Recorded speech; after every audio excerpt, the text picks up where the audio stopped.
Greetings, dear ones. I'm Kryon of Magnetic Service.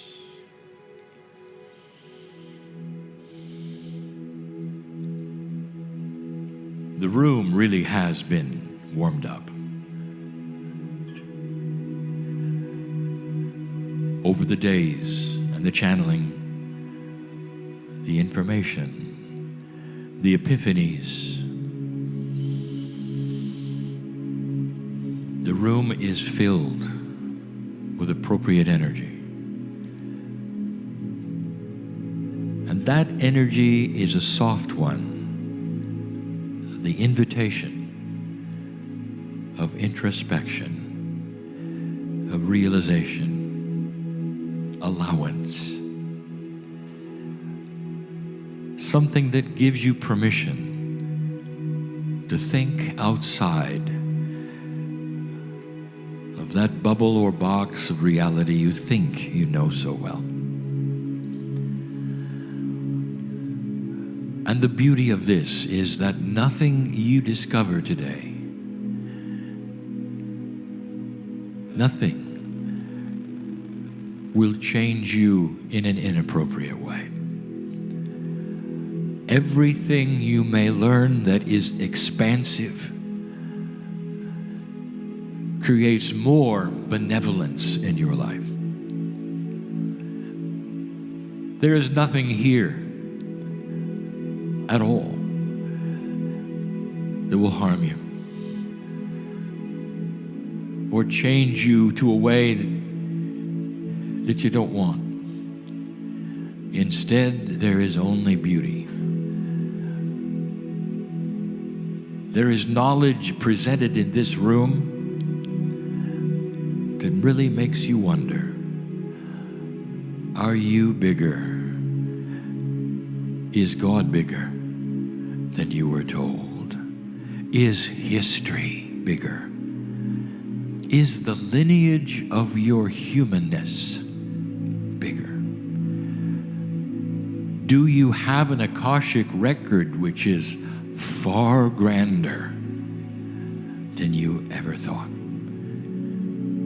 Is it possible that your Akash goes back over 50,000 years? And if it does, what is in there that might come forward today to validate who you really are? And who you really are is the issue.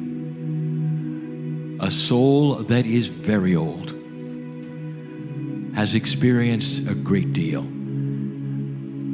But up to now, all of that has hidden behind a veil of understanding.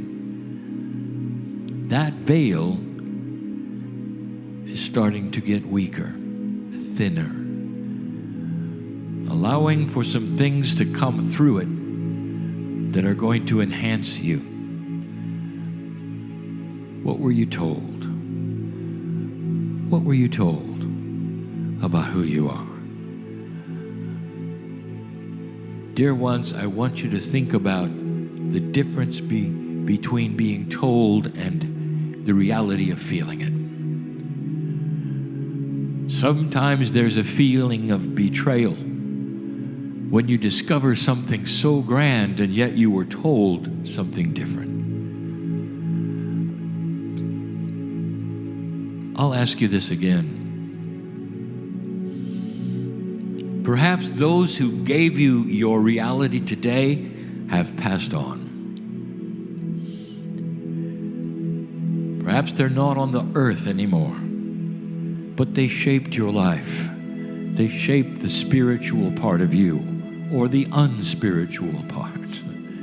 They gave you information. It's the best they had. And suddenly you discover there's more, and it's real, and it's so different than what they said. I want to tell you right now that they're in a place that knows what you know. If I could paint a picture, their hand has always been out saying, look, find the rest, find the rest, find the rest of the story. There is no betrayal. in finding truth. No betrayal. There are those of you who are saying, I have so many questions, it feels so different. There's almost too much information. What do I do? How do I sort this out? What should I do first? Some of you, so proud of your abilities to think in a high fashion, very intelligent you are. You have the intellect of one, perhaps even greater than others. And that intellect has brought you to a place where you were pondering the beyond and doing it well. And I'm going to ask you to stop pondering for just a moment and start feeling. When you were a child, there was so much unknown. Some things were frightening. You didn't understand how things worked, but your mother or father did. Can you remember that far back, taking the hand of the parent, mother or father, and walking out of the house and being taken somewhere that was different? There were sounds and smells and protocols and people so different. And it was frightening because you didn't understand it. But as long as you had your hand in the hand of mother or father, it was fine. Because they were there to guide you through that unknown. Can you remember the feeling? On one hand, you are frightened. On the other, you're peaceful. Mom is there, dad is there. Sometimes you will hide behind their leg and come out when you felt everything was okay. Children all do this. It's that part where they learn the reality which is beyond that of the child.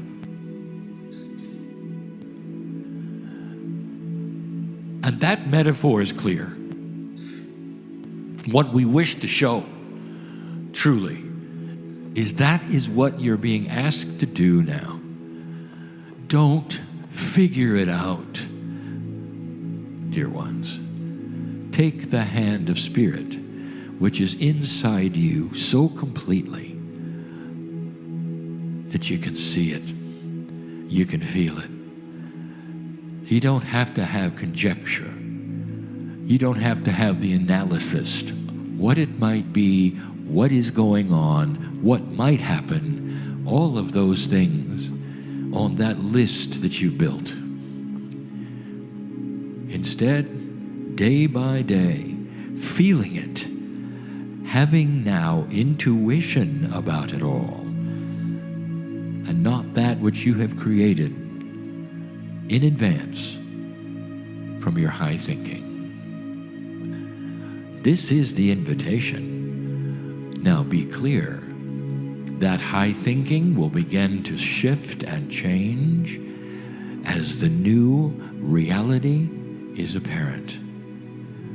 And then the high thinking becomes intuition, and all of it is appropriate. And now it's more accurate than it ever was before.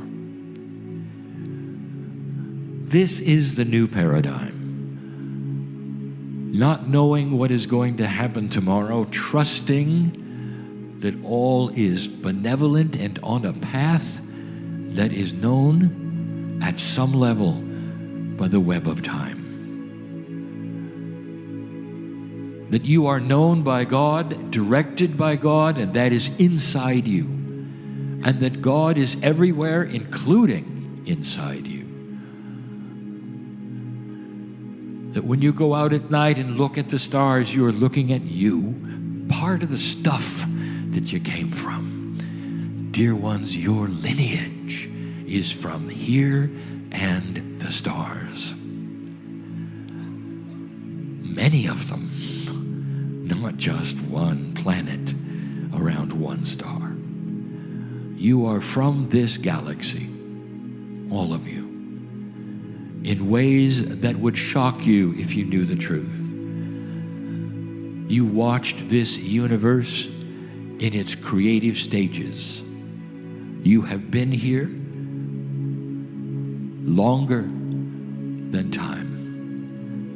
You are eternal in both directions, which is an impossibility for some brains to think of.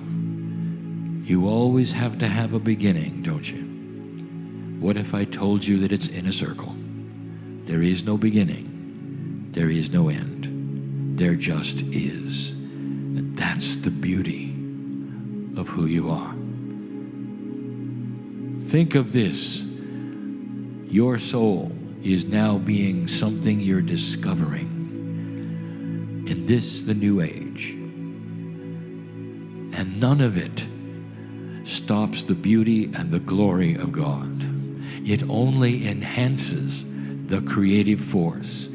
You're starting to discover the truth of the benevolence and the beauty of God inside you. A God that does not do dysfunctional things like punish. A God that doesn't care what you wear, but cares only about the love that you give back,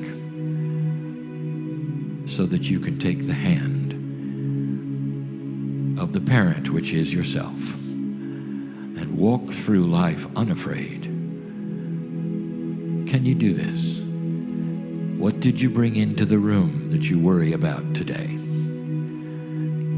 What is it that you are concerned about for tomorrow? Can you take the hand of the peace of the Creator in you and have peace? A double meaning. And can you then relax with it? So much so that you can take a deep breath and say, all is well. Humans must survive. And part of that is the idea that you must know what is going to take place in the future. What if I told you that you can have both without the worry? You can know what is in the future as a benevolent outcome and solution because you are part of all of it. In a way that is grander than you think or you know. You don't have to push things to make them happen. Someone in here needs to know that you can finally relax with what is going to take place in the immediate future. 5 of you needed to hear that right now. Dear ones, you're going to live longer if you can cast this away and put it where it belongs, in the hand of God. Do you remember when you were a child, what it felt like not to have to worry about tomorrow? Claim it right now, because that is the relationship between you and the Creator. I'll be back. And so it is.